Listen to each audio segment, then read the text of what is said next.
ഇല്ലാത്ത മനുഷ്യൻ. Hi hello welcome to my YouTube channel. ഉണക്കമുന്തിരി ചാനലിലേക്ക് എല്ലാ പ്രേക്ഷകർക്കും സ്വാഗതം. അപ്പം ഞാൻ നിങ്ങളുടെ സ്വന്തം ചിപ്പിയാണ്. ഇന്ന് ഞാൻ നിങ്ങൾക്കറിയാലോ മുത്തു ഇല്ലാതെ ആദ്യമായിട്ട് ലൈവിൽ വന്നിരിക്കുകയാണ്. കുറച്ച് കാലമായി സോഷ്യൽ മീഡിയയിൽ ഒരുപാട് ചോദ്യങ്ങൾ ഉയരുന്നുണ്ട്. മുത്തു എവിടെ, ചിപ്പിക്ക് എന്താ പറ്റിയത്? അതെ, ഞങ്ങളുടെ ദാമ്പത്യ ജീവിതത്തിൽ എന്താണ് സംഭവിച്ചതെന്ന് നിങ്ങളോട് ഞാൻ ഇന്ന് തുറന്നു പറയാൻ പോവുകയാണ്. മുത്തുവും ചിപ്പിയും ഇന്ന് രണ്ട് പാത്രത്തിലേക്ക് പോവുകയാണ്. അതെ അതെ, എന്നിട്ട് ഒരു പാത്രം കൊണ്ട് ഇവിടെ എവിടെയെങ്കിലും അന്നദാനത്തിന് പോയി നിൽക്കുന്നത് നിങ്ങൾക്ക് കാണാൻ പറ്റും. എന്റെ ലൈവിൽ കയറുന്ന അനാവശ്യം പറയരുത് കേട്ടോ. Thank you, bye. കഴിഞ്ഞോ? ഹലോ ഗായ്സ്, മുത്തു പിരിയാണ്. മുത്തു പിരിയാണ്. മുത്തു ബിരിയാണിയോ? എടി മുത്തു പിരിയാണെന്ന്. അരപ്പിരിയല്ല, ഇത് മുഴുപ്പിരിയ. എടി ചുമ്മാ ഇരിക്കും, എന്റെ വീവേഴ്സ് കാണുന്നെന്ന്. ഞാനും നിങ്ങളും നിങ്ങളുടെ അമ്മ അടങ്ങുന്ന 3 പേരല്ലേ നിങ്ങളുടെ വീവേഴ്സ്. ആന്നടി, ഞാൻ പുതിയ യൂട്യൂബ് ചാനൽ തുടങ്ങി. നിന്റെ ചാനലിന്റെ പേര് ഉണക്കമുന്തിരി അല്ലേ? എന്റെ ചാനലിന് ഞാൻ പുതിയ പേരിട്ടി. എന്തോ പേരാ? ബദാങ്ക. നോക്കിയ, ഇനി നിന്റെ ഉണക്കമുന്തിരിയുടെ മുകളിലായിരിക്കും എന്റെ ബദാങ്ക കേറുന്ന കേറൊക്കെ കണ്ടോണം. ഭയങ്കരമായിട്ട് കേറും. സബ്സ്ക്രൈബ് എന്നുള്ള ഒരു ഒറ്റ വാക്ക് പറയാൻ പറ്റാത്തോണ്ട് മാത്രം യൂട്യൂബ് ചാനൽ തുടങ്ങാത്തൊരു മനുഷ്യനായത്. ആരാ ഈ പറയുന്ന? എടി 7ാം ക്ലാസ്സിലെ പരീക്ഷയ്ക്ക് അച്ഛന്റെ പേര് ഇംഗ്ലീഷ് എഴുതണമെന്ന് പറഞ്ഞപ്പോ അത് അറിയാത്തതിന് അനാഥ എഴുതി വെച്ചോണ്ട് പറയുന്ന കേട്ടോ. എനിക്ക് ഇംഗ്ലീഷ് അറിഞ്ഞൂടാന്ന്. നിങ്ങൾ പിന്നെ എന്തോത്തിന് എന്നെ കെട്ടിയത്? നിന്റെ അച്ഛൻ ഒരാൾ കാരണം. നിന്റെ അച്ഛൻ പറഞ്ഞ് നിന്നെ കെട്ടിക്കഴിഞ്ഞാൽ കിടുക്കൊരു വീടും 10 ഏക്കറും തരാന്ന്.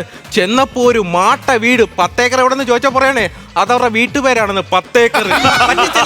എന്റെ തറവാടിനെ പറ്റി എന്തെങ്കിലും അനാവശ്യം പറഞ്ഞാലുണ്ടല്ലോ. ഓ, ഇവിടെ തറവാട്. അതിന്റെ ഫ്രണ്ടിൽ ചെന്നിട്ട് ഇവിടെ ആരുമില്ലേ, ഇങ്ങനെ ഒരു അടി അടിച്ച ഒരു ചണച്ചാക്ക് വന്നങ്ങ് വീട്. അതാണ് ഫ്രണ്ട് വാതിൽ. അവളുടെ കൂടുതൽ വർത്താനം അങ്ങോട്ട് പറയല്ലേ.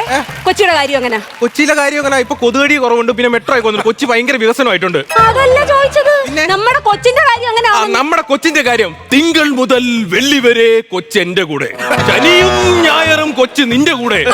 തിങ്കൾ മുതൽ വെള്ളി വരെ ഐറ്റം വേറെയും ശനി ഞായറും സ്മാർട്ട് ഷോയോ? ഇതെന്തോന്ന്, ഇത് ടി വി ഷോയോ? ആന്നരി ഇപ്പൊ ഞാൻ ഐറ്റം വേറെ ആടി 2-3 ദിവസം കൊണ്ട്. അതെന്താ കാര്യം? ആൾക്കാർ എന്നെ കാണുമ്പോ ഭയങ്കര ചിരി. എന്താന്ന് എനിക്ക് അറിഞ്ഞൂടാ. ചിരിക്കണം, നിങ്ങളെ കാണുമ്പോ ചിരിക്കണം. അമ്മാതിരി കോപ്രായവാ നിങ്ങൾ ഈ വീട്ടിൽ കാണിക്കുന്നേ.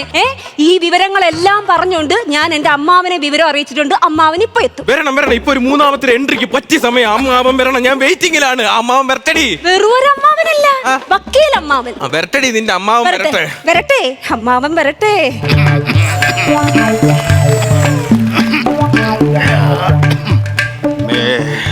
ആരാ? ഞാനാ. ഈ ലക്കത്തെ ഞാന വന്ന് വായിച്ചിട്ടാ മൂലക്കെങ്ങനെ. അയ്യോ, ഞാനെന്ന് ഇവിടെ ഭഗീരഥ മാമൻ എന്താണെന്ന് അറിഞ്ഞൂടെ? ഭഗീരഥ മാമൻ അറിഞ്ഞൂടെ? നനഞ്ഞു കഴിഞ്ഞ ഭഗീരഥ മാമൻ ചോദിക്കും. അതാണ് ഞങ്ങളെ കുടുംബത്തിന്റെ അന്തസ്. ഭഗീരഥ മാമേ ഇവളുടെ മാമനാണ്. എല്ലാവർക്കും ഭയങ്കര പേടി. ജ്ഞാനിയാണ്, പക്ഷെ എനിക്കൊരു പേടിയില്ല. കേസില്ലാത്ത വക്കീലെ ഇറങ്ങിപ്പോടാ എന്റെ വീട്ടിൽ നിന്ന്. നീ പറഞ്ഞാൽ ഞാൻ ഇറങ്ങൂല. അങ്ങനെ പറയണമെങ്കിൽ എന്റെ മരുമോള് പറയണം. ഇറങ്ങിപ്പോടാ വെളിയില്. ഇറങ്ങിപ്പോടാ വെളിയില്. ഇങ്ങോട്ട് കാണിച്ചപ്പോ അമ്മാവന്റെ നെഞ്ച് കിടുങ്ങിപ്പോയി. നോക്ക് മാമ, ചെലവിന് തരുന്ന എന്നെ എടാ പോടാന്ന് അവള് വിളിക്കുന്നുണ്ടോ? മാമൻ വന്നപ്പോ എനിക്കൊരു ധൈര്യമായി. അത്ര തന്നെ. ഇവിടെ എന്താണ് പ്രശ്നം? പ്രശ്നം എന്ന് പറഞ്ഞ മാമ, തൊട്ടേനും പിടിച്ചതിനും എല്ലാം പ്രശ്നങ്ങളാണ്. എന്തിനാണ് തൊടാനും പിടിക്കാനൊക്കെ പോണത്? മാമന്റെ ലൈഫ് തന്നെ കണ്ടില്ലേ മാമ? ഇവള് കണ്ണ് തെറ്റി കഴിഞ്ഞ ഓരോരുത്തന്മാരുമായിട്ട് ഭയങ്കര റീൽസ് വീഡിയോ എടുക്കലാണ് മാമ. തന്നേടി സത്യം. ഈ ഇടയ്ക്ക് എന്നെ ഇറച്ചി വെട്ടുന്ന കാതറ്. അപ്പൊ എന്നെ കണ്ടാ മൈൻഡ് ചെയ്യൂല. അവൻ എവിടെന്നാന്ന് പറഞ്ഞ ഒരു ആടിന്റെ കരളും എടുത്തോണ്ട് ഈ 2 കൂടി വാഴപ്പണ പോയി പാട്ട് കരളേ കരളിന്റെ കരളി. അതും പോട്ടെ, വേറെ ഉണ്ട്. പാൽക്കാരന്റെ ഒരു കുപ്പി പാലും മേടിച്ച് 2 കൂടി പാല് തറയിൽ ഒഴിച്ചിട്ട് 2 കൂടി അവിടെ കിടന്നോട്ട് പാൽ നിലാവിലും ഒരു നൊമ്പരം. ഇതെല്ലാം 3ാമതൊരെണ്ണമുണ്ട്. ആ മീൻകാരൻ രഘുവിന്റെ എടുത്താ പൊങ്ങാത്ത ഒരു ചൂരയും പിടിച്ചുകൊണ്ട് ഇവരൊരു പാട്ടുണ്ട്. ഏത് പാട്ട്? ചൂരാക്കെ ദിൽ മേരാ.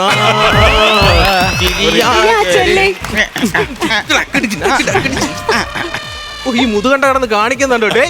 കാര്യം പറയണ്ട മാമ. നോക്ക്, ഇവിടെ ഈ കണ്ടവന്മാർ കൂടെ എല്ലാം റീൽസ് എടുക്കുന്നത്. എന്റെ കൂടെ ഒരു വീഡിയോ ഒക്കെ ചെയ്തൂടെ? ഒരു റീൽസ് ചെറുക്കൻ്റെ കൂടെ ചെയ്തൂടെ കൊച്ചേ? നിനക്ക് ടൈമിംഗ് ഇല്ല മാമ. മാമ 2.5 കൊല്ലം എന്റെ കൂടെ ജീവിച്ചിട്ട് അവള് പറയുന്നുണ്ട് ഇപ്പൊ എനിക്ക് ടൈമിംഗ് ഇല്ലെന്ന്.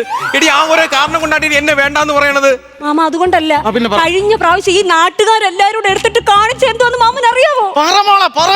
പറയാൻ എനിക്ക് നാണക്കേട് തോന്നുന്നു മാമ. അതെന്തോന്നറിയോ മാമ? ഒരു സായാഹ്ന സമയത്ത് ഞാൻ ഇങ്ങനെ ഉമ്മറത്തിരിക്കുമായിരുന്നു. ആ സമയത്ത് അപ്പുറത്ത് നിന്നാണ്ട് ഒരു ശബ്ദം ഇങ്ങനെ അലയടിക്കുന്ന ഒരു ഗാനം. ഈ ഗാനത്തിന്റെ ഉറവിടം തേടി ഞാൻ അവിടെ ചെന്നു. ഗാനം പാടിയ ആളെ ഞാൻ കണ്ടു. ഒന്ന് ആലിംഗനം ചെയ്തു. 3-4 പേരെ എന്നെ അടിച്ചു. വനമുരിക കണ്ടവന്റെ ഭാര്യയെ കയറി പിടിച്ചിട്ട് എന്ത് കാവ്യാത്മകമായി വർണ്ണിക്കണടാ. ഈ വർഷത്തെ അവാർഡ് നിനക്ക് തന്നെ. ഇത്